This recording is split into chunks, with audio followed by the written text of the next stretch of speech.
Hello, everyone. It is a very tragic night indeed. We're going to talk about Grogu and Boba Fett and the Slave One. But joining me tonight is Christian Blatt.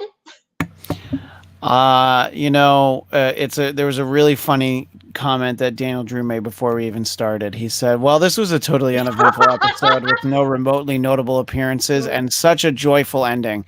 And I said, "Yeah, in the future when people are binging the series, they should just skip this one since it didn't add anything." Totally. It's Look, last week was impressive and was really cool, but this is like I don't know. I mean, 40 years worth of like what I want more Boba Fett in my life. So it was amazing. Yeah, I mean, the thing is that you can tell Filoni and Favreau, the way that they're bringing Star Wars lore into this, they jam-packed. Like, it almost felt like in a better version of Episode 1, where we were getting all of these references, we were back to that, except with elements that were moving the plot forward, not just forward, but like forward on, like crack speed. So, because we've had moments Yeah. not just in season 2, but in season 1 where there were slower episodes where we were not frustrated, but kind of left hanging with a lot of uncertainties. And this particular episode, what I love about it is that we got some answers. We got more answers than we got last week. So, yeah, I'm just really excited to dive in here. First of all, I know, like, I'm going to speak on behalf of Raylos out there because I myself am a Raylo. And I don't know if anyone in the chat listening is a Raylo. Probably not, I would guess. But if you are, we got our blue butterfly. And as a Raylo, I can say that we've all been going not crazy, but we've all been very excited discussing what this might mean. Yeah, Christian, I don't know if you caught that part or if you I have to admit that I'm going to need the clarification on what a Raylo is. So a Raylo is anyone who ships Kylo Ren and Rey. Okay, I thought that, but I wasn't quite sure, so that's why I asked. Yeah. And specifically, when I say Kylo Ren, we usually it's Ben Solo and Rey, the redeemed version of Kylo Ren. And I know that that's very, for a lot of people, that's a very controversial topic, but I am pretty open that I am a Raylo. And so seeing the blue butterfly, if anyone saw the Star Wars rollouts, where they had an episode with young Ben Solo where that's literally what he was doing, was chasing blue butterflies. And that has been, you can see on my Twitter, on most Raylo Twitter accounts, we have the blue butterfly in our name because it means something to us. And so to see that they brought back a blue butterfly, okay, fine, it might not mean anything, but to us, I think that it's going to mean something. Whether it means what we think it means or not is another question. But there have been a million fan theories based on that alone. So I just wanted to throw that out there because to me that was very important. Yeah, no, and look, I don't think something like that happens by accident. It's certainly going to be significant, So, but yeah, I think that they gave us so many things, and the idea that last week's episode was going to be topped was not on the forefront of my mind, especially when I saw that this was a 33-minute episode. I was like, again, they do one of these short ones, but they easily packed 66 minutes worth of show, and I mean, just from all of a sudden, like, Grogu's in that little force field. I mean, there's like so many things that we got out of it before we even see Boba Fett, and before we even know that Ming-Na Wen is back. I mean, it's just and it's like in the little teaser that they tweeted out, just watching Mando fly holding Baby Yoda, holding Grogu like that. I was just like, I mean, honestly, it could be the whole show, them just flying around, and it still would have been a great episode. And so shout out to Robert Rodriguez. Yeah. You all may know him from being the co-director of Sin City. Once Upon a Time in Mexico, he was the director. From Dusk Till Dawn with Quentin Tarantino. Like, this guy he is an excellent filmmaker, and I really think that this is his first time directing a Star Wars property, and he nailed it. But a bit, also we had we had the writers also contributing as well, Sure. obviously. But But I just But about wanted something specific, let me just bring something from the chat since it's yeah. about Robert Rodriguez. I could have watched Boba Fett smash troopers for 10 straight minutes. And yeah, I mean, so that is exactly what somebody like Robert Rodriguez is so, is so well suited for, because, there's missiles, and the rocket from the jetpack of Boba Fett was amazing, but there was so much like really cool hand-to-hand combat. That sort of like hooked staff that he had. So and I forgot that Robert Rodriguez had directed this episode. So when you see it there at the end, I was like, oh my God, yes, of course. And it's interesting because let's talk about that staff that that Boba Fett had. I looked this up because I had never seen that with him before, his character. I think we saw it at the end of episode 1 in season 2, but maybe if I'm recalling that correctly. But it's actually something that he got from one of the Tusken Raiders. And they made that a big point that this is, Boba Fett, like the whole episode, we got some like amazing action sequences with him that called back to Star Wars, but all the originals, but also just the sequence of events, like you said, Christian, the way that Rodriguez kind of, finagled this, it really called back to like old time lore while keeping us kind of like captivated, and like it just really felt like the way that they had it really felt like it was like synchronized in a very fascinating and interesting way. But also what I was getting at though is with we're seeing a Boba Fett who we get some of his original moves, and we get to see him use his his viewfinder when he ends up grabbing the Imperial ships and destroying them. But we're seeing a lot of new elements to his character as well. And that's what is the most fascinating to me, is that we're getting he reminded me of the Boba Fett that we had before, mixed in with a Tusken Raider. I don't know how you felt about that, Christian. Well, I thought it was amazing, and the reason why I'm sharing this screen, as you can see, this is the Return of the Jedi reissue of it, but it's the same figure that they had for the original movie, and you can see that the Tusken Raiders came with that hooked staff. Yes. So that's why when he had that, I was like, oh, of course, I know exactly how he got that. So I was very excited by just the fact that it was that little prop, but Boba Fett's moves. And really, I mean, culminating in the moment that he uses the rocket from the jetpack, the rocket that got the original version of the figure recalled, and made that figure, worth an astronomical amount of money, because they were afraid that the fact that the rocket shot out was, kids were going to swallow it or whatever. So to finally get to see that in action. And, just seeing the armor, even though it was all beat up like that, it was just like everything that I wanted, and I said a long time ago with this show, I like the idea of Boba Fett staying dead, but I kind of always figured we would get him. And they gave they will give a good enough explanation, I'm sure. But I honestly, even if it's a terrible explanation, it's all worth it just to have seen him in action in this episode, Yeah, oh yeah. And I agree with you. I don't care how they explain it. I'm just happy that he's back. Here's my thing.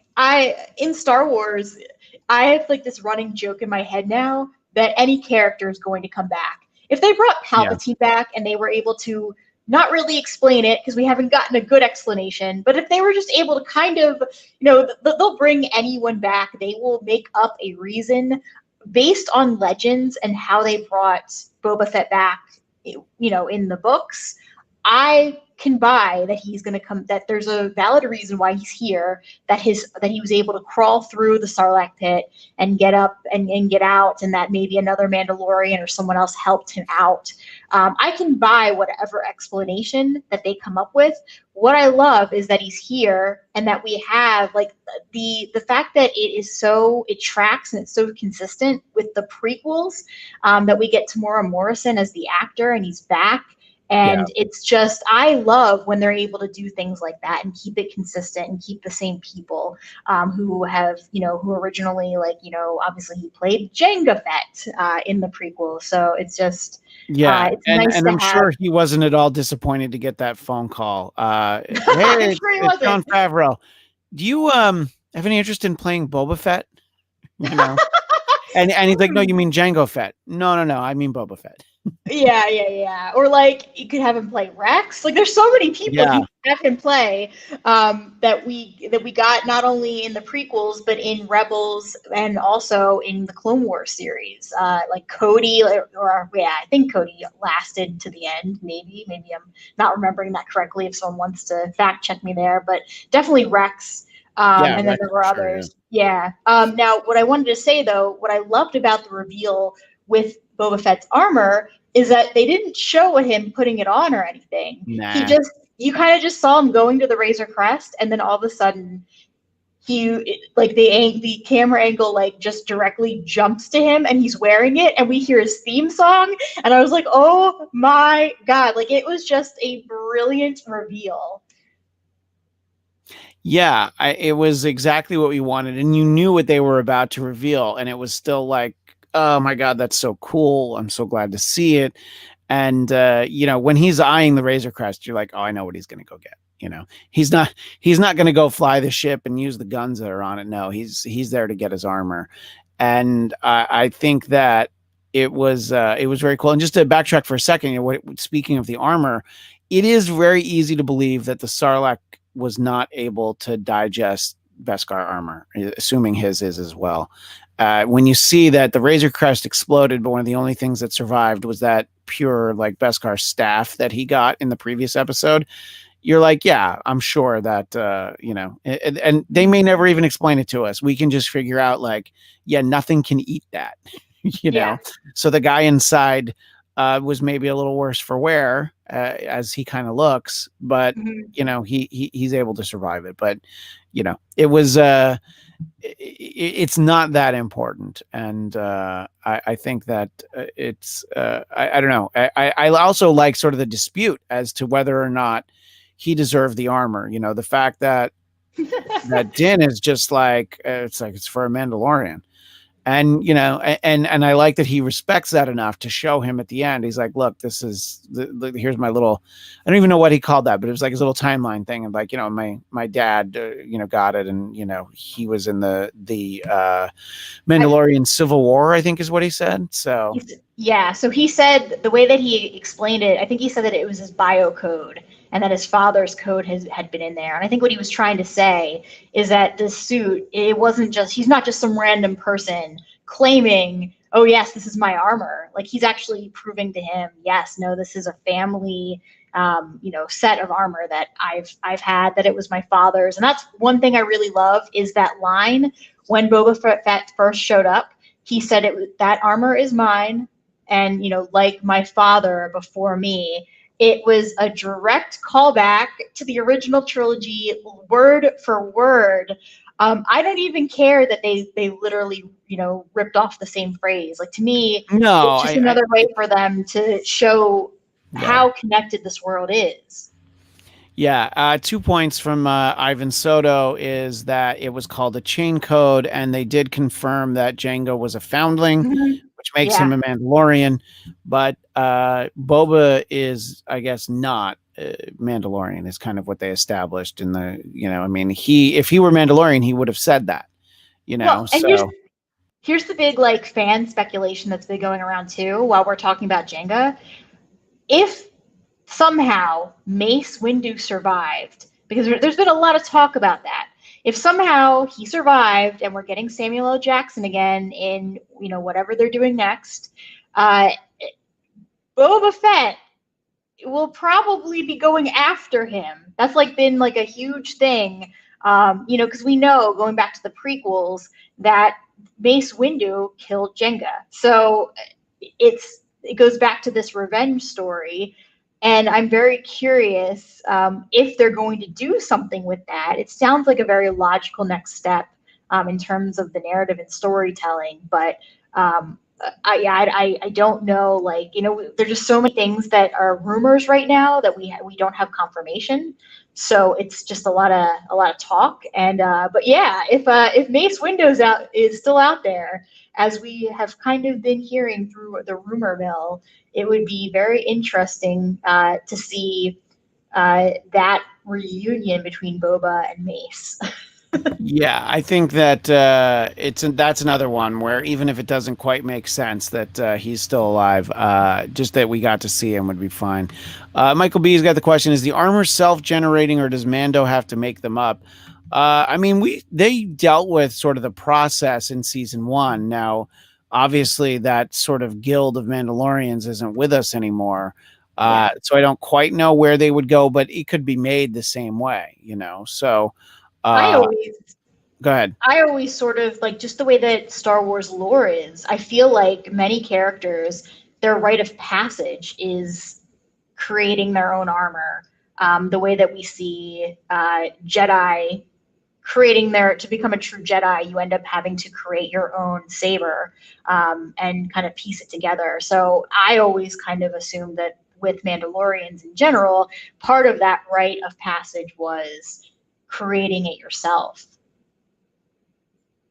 Yeah, that's a good point. I think it's more, there's something about the process, but you're right, actually creating the armor. And look, we know at some point, at least, I mean, we're going to assume at some point, Boba's going to get a new coat of paint on that thing. It'll be all right.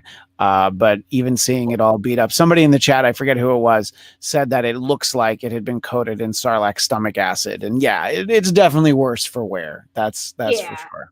And I feel like there's more. So here's the thing. One, we still don't know how the Jawas ended up getting that armor and what the story is there. Also, all the scars on Boba's face, like, I understand it could have been whatever he went through getting out of the Sarlacc, but I'm wondering if it was actually something else. We don't know. I mean, he could have had those scars long before Empire Strikes Back. He could have had them before the Star Wars Holiday Special when he first appeared. But I mean, he could have gotten them as a child. We don't. I mean, I think that there's probably not like one set of scarring. I think it's just from a whole life. And please take your time, even bore us if you need to, but tell us about all those scars. What he went through. I definitely want to hear more. Now, I just really quickly, there's an actress on Mandalorian. We've seen her a couple times now. Katie M. O'Brien as the comms officer. The reason I want to give her a special shout out is because in this episode alone, we had 2 former Agents of S.H.I.E.L.D. actors grace us with their presence. We obviously Ming-Na Wen, but Katie M. O'Brien, she was also working with Nathaniel Malick on the last season of Agents of S.H.I.E.L.D. So, because I knew, I kept seeing her face, and I was like, wow, she looks familiar. She's been on a lot of things. I went on and I watched her reel. I followed her on Twitter, and she's been on, she does a lot on the CW. She was on Supergirl. She was in, she's just been in a ton of television at this point, but in like minor parts, but I knew I recognized her face somehow. But shout out to her, and shout out to Ming-Na Wen just for kicking some butt again. Like, really, her sharp shooting skills are just amazing. And they're really, obviously we saw Ming-Na Wen on Agents of S.H.I.E.L.D., knowing, like, just being able to show us some moves. It's no different on Mandalorian. Yeah, and somebody in the chat pointed out earlier that, she's in her 50s and she's in all those sequences, and you're like, it's amazing to watch her. And yes, of course, you have to give credit to the stunt people, but it's great to see her in action. And, their minor explanation of I thought you were dead. Yeah, I'm not really. Look, I got some stuff here in my stomach. All right, great, done. You Yeah. know, Thank it's you, like, Boba. yeah, yeah. Thanks to Boba. Yeah. So, you know, I think that's it's pretty great, and I honestly, legitimately didn't think we were going to see her again. And I don't want to jump ahead, but I also didn't expect us to see Bill Burr again either. So, I figured we were gonna see her. I didn't think she was dead. It just the last moment they showed her, when there's still a body, we know that even when there isn't a body, that they can possibly come back. But when they show a body like that, I never think that the character's dead. Plus, it's Ming Na Wen, and I just kind of assumed they were going to bring her back just because it's her, and they probably love working with her. So they probably found a reason to make sure she did not die. yeah. And by the way, I think that I can tolerate a lot of people coming back, but if they in post Return of the Jedi timeline have Anakin return in any form, I'm going to be hugely irritated. So And that's a bit of a dig at Hayden Christensen, but it's more well, like that character arc, the way it resolves is like, no, he can't be alive after that, you know? yeah. Well, here's my thing. I know, like, we're hearing so many rumors right now that Hayden Christensen might actually be a part of the Obi-Wan series. I think that they may have confirmed that at some point. I've also read some fan speculations that it was somehow Anakin who took Grogu from Coruscant. Now, that would take a lot of finagling. Why did Anakin take this child but kill all the others? There would be so many questions if it really was him. Also, Yaddle's come up again. Maybe she was the one who somehow came and took Grogu, because we don't know. Or we'll go back to Mace Windu, you know. Could be Mace. Here's another thing: is that I'm just throwing this out there, but the fact that we saw a blue butterfly, I I will hold out for Ben Solo's return until the end of time. So blue butterfly, we don't know. So, and whether it's Ben, obviously I highly doubt it's Ben Solo. I'm just being hopeful here, but we don't know when Grogu's placing that call. We don't know if it's crossing time. We don't know if it's somehow connected to the world between worlds. We don't know if it's literally just a beacon shooting out into the present, that if any Jedi, anyone who's force sensitive happens to be nearby, will sense it. There's too many unknowns right now. I don't know. And I feel like they have to show us that there is a Jedi. There's no way that no Jedi is showing up. I also love that, we get Baby Yoda is, we were talking about this last week, how we aren't sure if Baby Yoda really is he's young, but maybe he acts so young because of what he went through and the trauma and not being able to grow normally because he's been trapped for so many years. But it's interesting to me that when we see Grogu actually get onto the Seeing Stone, that he goes from being childish to suddenly he seems as old. Not as old as Yoda, but he felt more like a Jedi master, even though he's not. You know what I mean? Yeah, I thought watching him throw around those stormtroopers was entirely entertaining, and I think Moff Gideon thought so too. He was just like, no, let this go on for a little while, and strangling them like Dark Side. Yeah, I think that's probably why he thought like, okay, this could be good. Let's keep watching this and see. It's not something that I'd considered, but he's definitely got a lot of anger in him, and yeah, I think it's interesting that whatever that energy field was where he's calling to Jedi, I hadn't considered it being through a different point in time. There are very few Jedi at this moment, as was established. Ahsoka said it last week. We can confirm Luke, and because of last week, we know Ahsoka's around. There's a couple that you can think are, you're going to assume Ezra's around, but you don't really know who else is around. You're not going to think that there's, no one other than Luke. So and we talked about this last week, the idea that he's going to reach out and connect with someone who's more of a Force ghost, I think it opens it up that it could be anyone, you know. I mean, it could even be Anakin, you know, because thanks to the remastered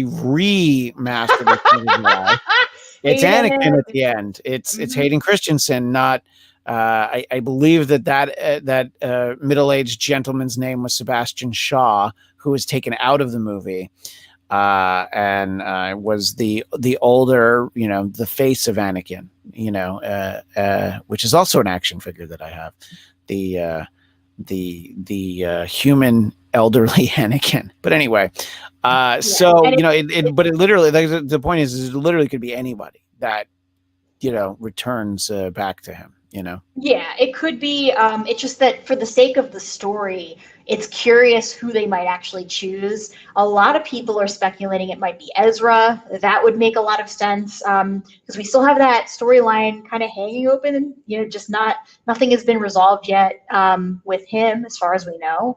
But a lot of people are saying it might be Ezra who shows up.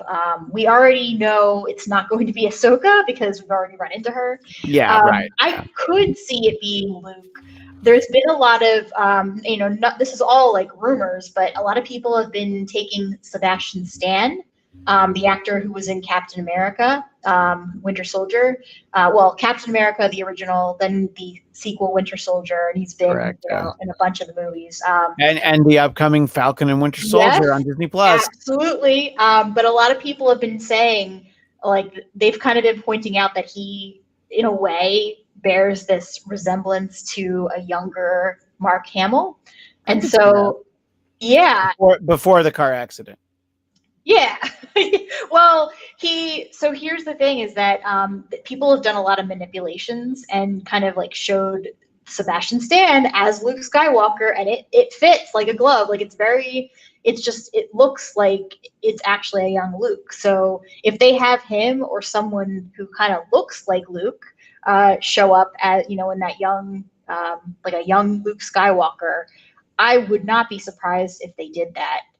As much as people have been saying they want to get away from the Skywalkers, the Skywalkers are what's, like, in my opinion, strong opinion here, but Skywalkers sold the saga. So I don't think it would be dumb to bring those characters back. No, I mean the fundamental, the bedrock of what Star Wars is Luke Skywalker and Darth Vader. Yes. You know, so yes, it is built on the Skywalkers. And while I am very interested in stories that don't involve them, it's really just kind of woven into the fabric of it. I mean, you're dealing with Jedi in a time period right after Return of the Jedi.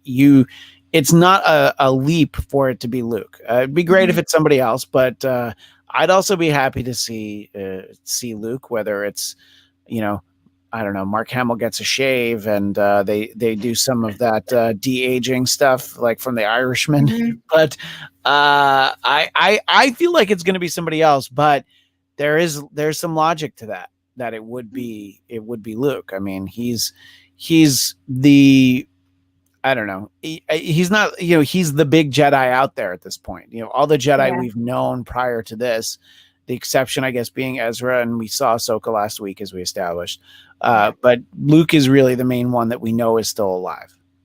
Now, it's just interesting, though, getting back to me, like, one of the most important parts of the episode was that ending, getting back to how we mentioned Grogu strangling the stormtroopers. I feel, and not only that, but we also had in chapter 13, Ahsoka not wanting to train Grogu. And so now, like, we have this situation where the way it's starting to seem to me is that they're stressing how much of a dark side Grogu actually has.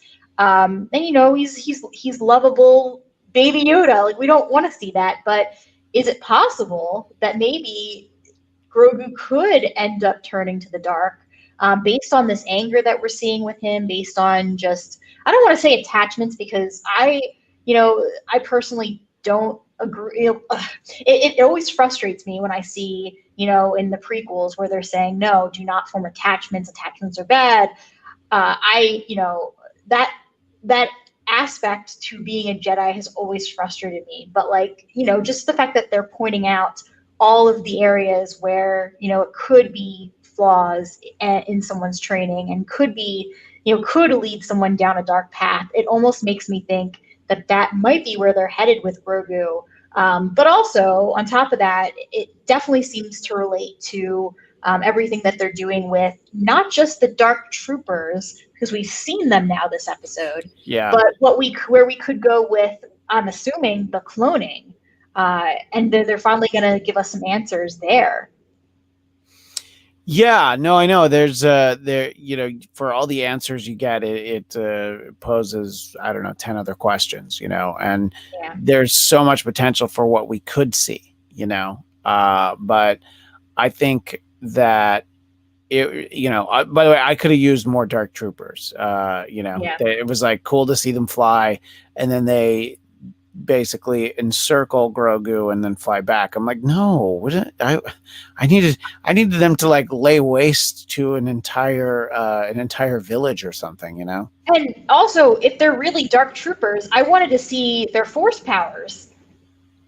They called them Dark Troopers. Yeah. I was waiting for them to do something like, you know, what I was expecting is that it was going to be a situation where maybe Din would get close enough and the Dark Troopers would like use the Force to like, you know, throw him away.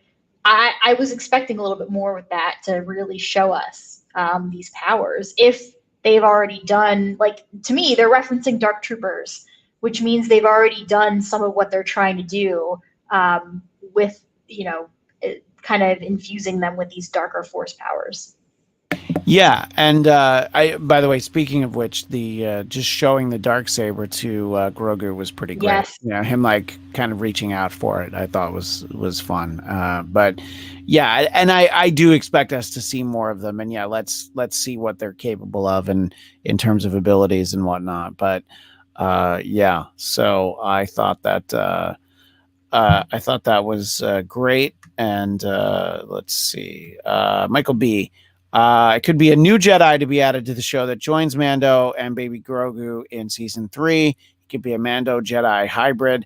I mean, look, you get Jedi training from a Jedi, and then, you know, various sort of fighting and other skills training from Mando. I mean, that would be that would be somebody to be reckoned with. You know, a Jedi that is also a Mandalorian. But yeah, it could be someone new too. I mean, I don't think that is, you know, I personally, I think you said this last week, Christian, but maybe I'm wrong. But I think last week you had said you would rather see someone we know, even if it's like a smaller character. Yeah, I'm just because I would be more excited, and it's not like it couldn't be a good story if it's somebody new. But I would like it to be someone that's established for sure.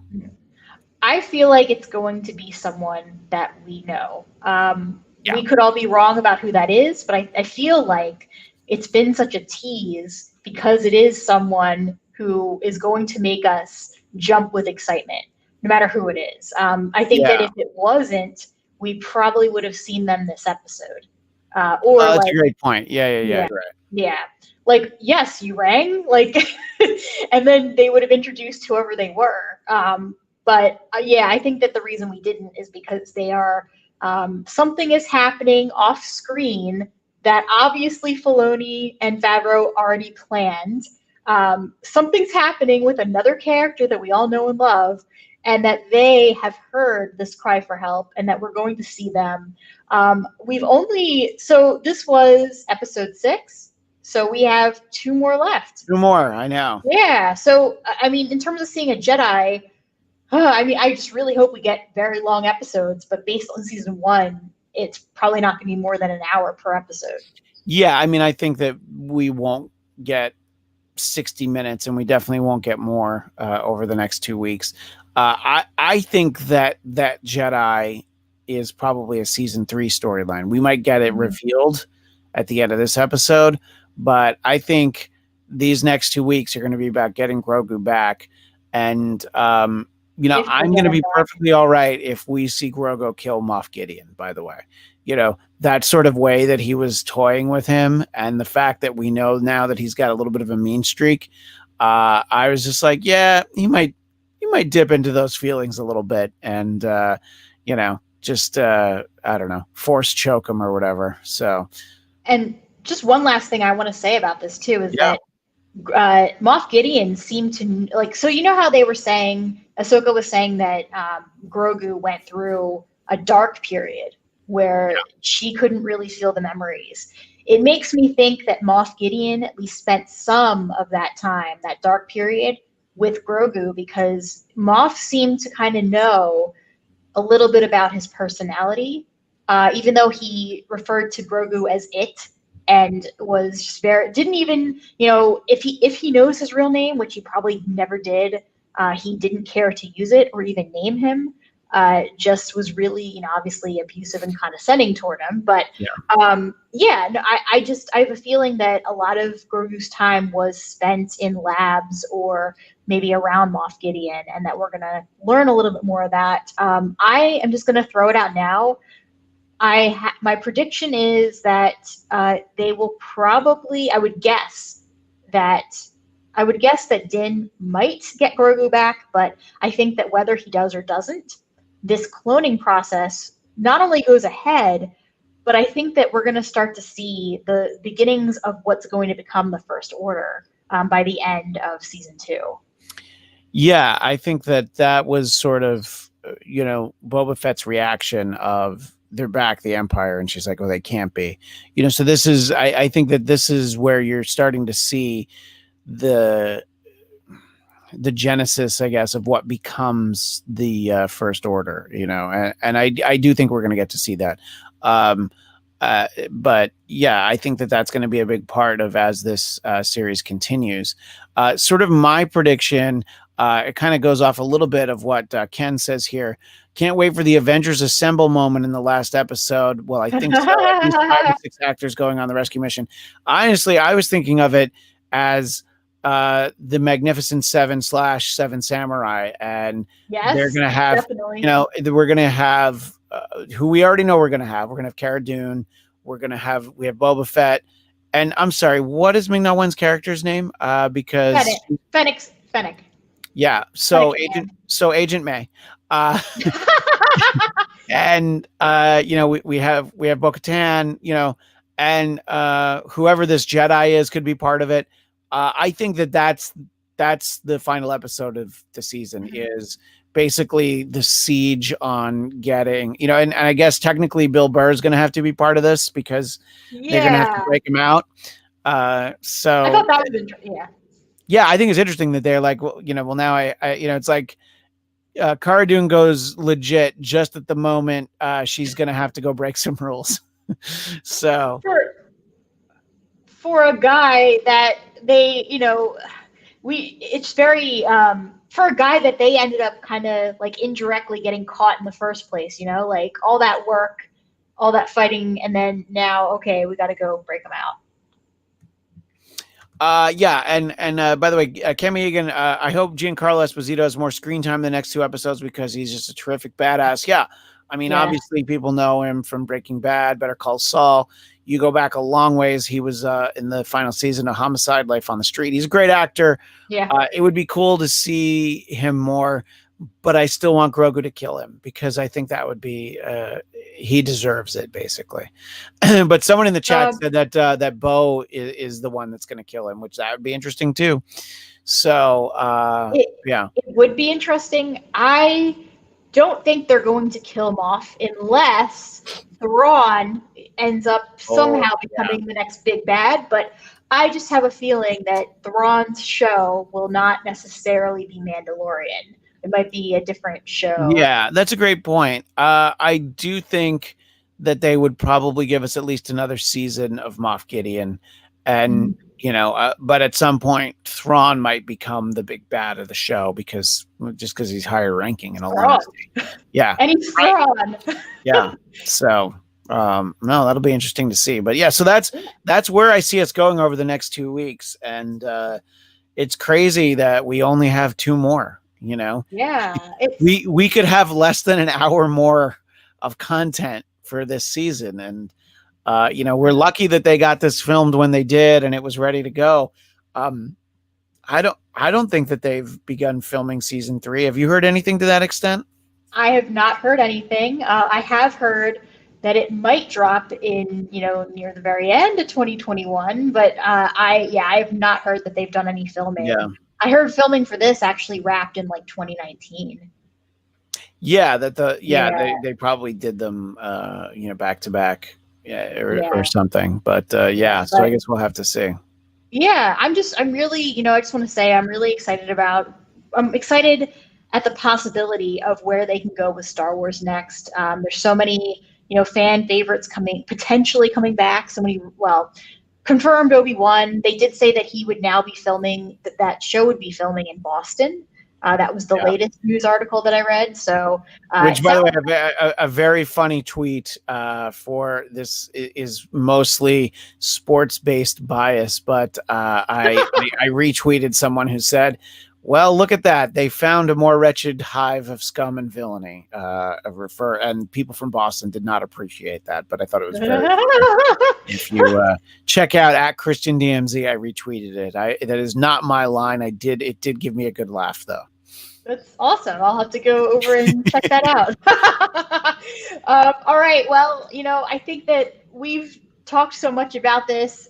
Christian, did you have any final thoughts on this episode before we wind things up? No, I think my final thought was really thinking of where we're going to go, and I'm happy to be wrong. It's just I can't wait to be along for the ride. And this was just so exciting to actually see Boba Fett, to actually see him in the armor. When we saw the Slave One at the beginning, I was just like, oh my God, there's only one person that could be. And by the way, really getting to see the ship fly, was great because, they heightened some of the effects in some of the remastered and stuff, but you didn't see that much of the ship in Empire or Jedi. So I don't even think you see it at all in Jedi. I think you only see it in Empire. Yeah, so to see the ship was fantastic. So every part of that, and then getting Fennec back, getting Agent May back, was just like it was like I had a great dessert. It was delicious, and then somebody brought down a plate that was just as good dessert, and I'm like, well, now I need to eat that too. So, everything that we could have gotten. It's. I think a week from right now, we're going to be talking about how they managed to top themselves yet again with who knows what. And I'm just ready for it, I'm ready for it too. This season has been amazing. I loved season 1. Don't get me wrong. It was so unique, and they just brought another spin. And while still staying in the Star Wars universe, they brought a very unique spin and made us fall in love with these new characters that we didn't know we needed in our lives. And now, season 2, we get all of that. Plus, we've really been like diving in to the untapped territory that Filoni is just amazing with handling those aspects of Star Wars. So I am really excited for the end of season 2 to see what happens. I'm stoked for 3. So I'm just here for the ride to see what they do next. And in terms of Star Wars in general, is there going to be one of these other projects? Are they going to be on? Are they going to be able to put something on Disney Plus between now and Mandalorian season 3? Like, is there something that maybe they haven't let us know that much about, but I don't know. It'll be, cause as we talked about last week, the short-term future of Star Wars is all on TV, so, I hope that there's something within the next year, but, there's no guarantees, I guess. Yeah, and it's, I think it would be easier right now for them to do animated series. If they're looking to put things out, within the next, year, that might be a better option. It's easier to social distance yourself when all you need is someone's voice, and you can do a lot of animation work remotely. So, well, we'll leave it there for now. Christian, where can everyone find you? Well, as you see on the screen, you can find me at Christian DMZ. And if you're watching on YouTube, you're watching this on the Blackcast YouTube channel, BLADTCAST. Go ahead and subscribe there. You'll get this show. You'll get the Star Trek Discovery after show, which has only continued to be great week after week. And we talk politics on the Trump Report, a show whose name will be changed in the new year, but we honestly haven't come up with a better name yet. I was going to ask you, what are you going to call it then? I mean, it would just be funny to just call it that forever.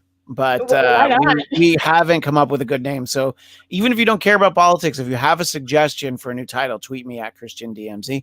And of course, just the titular Bladtcast, BLADTCAST. Oh, and of course, Marvel Movie Talk. We have that on there. It's a little bit of a sliding schedule at the moment, but you can find all those shows on the Bladtcast YouTube channel. Awesome. And you can pretty much find me anywhere at Rachel Radner. I had a short story that came out on December 1st, and I have another short story that's coming out with the 20 Books to 50K Sweet Romance Anthology. It got selected to be part of that. It's coming out December 16th. I write a lot about, they're romances, but they're almost always focused on intellectual or geeky or nerdy characters. That is my spin on the romance genre. You can find. Be sure to let us know when there's a Star Wars romance short story that we all look out for. We'll definitely let you know. That's my next foray into the world of fantasy romance. So I'll keep you posted. Thank you. You can find me also. I do the Young and the Restless Wrap after show on my Facebook page. Well, one of my Facebook pages at Restless Wrap. If you like the Young and the Restless, the soap opera. Otherwise, on Twitter at Rach Goodman or at Rachel Radner, or on Instagram at Rachel Radner Author.